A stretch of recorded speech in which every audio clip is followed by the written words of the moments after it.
Hi everybody, this is Sam Hunter at Hunter's Design Studio, and this is a what do you need to know about this quilt video that goes with the Hitchhiker Star pattern. Hitchhiker Star is made of simple squares. It's pre-cut friendly. You can make it out of 5-inch squares or 10-inch squares, anything that you can buy 42 squares of in a package, or you can stash cut anything that you want to do.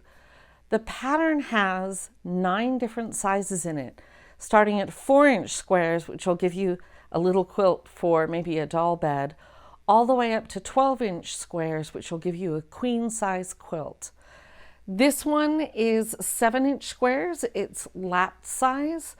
I cut it up out of just yardage of ombre fabrics and had a really good time with it.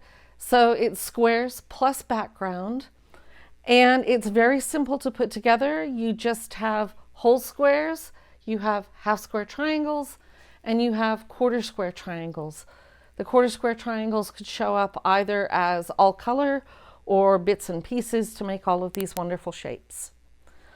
It's possible to make it totally random. It's also possible to lay it out and completely curate the way you want the fabric to look. Anyway, I'm going to take this quilt down and show you what a 10-inch square quilt looks like.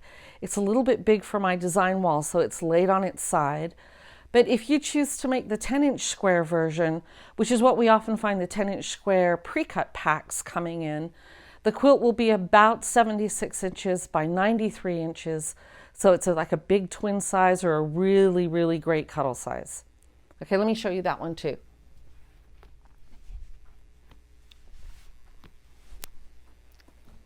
There we go.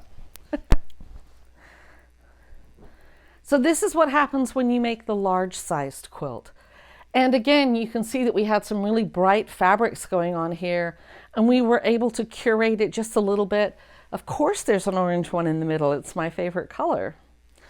The other thing that I want to let you know is this is a really great quilt for beginners or new quilters who don't have the strongest, most accurate skill set yet. So this quilt needs you to have a consistent 1/4 inch seam allowance, not necessarily an accurate one.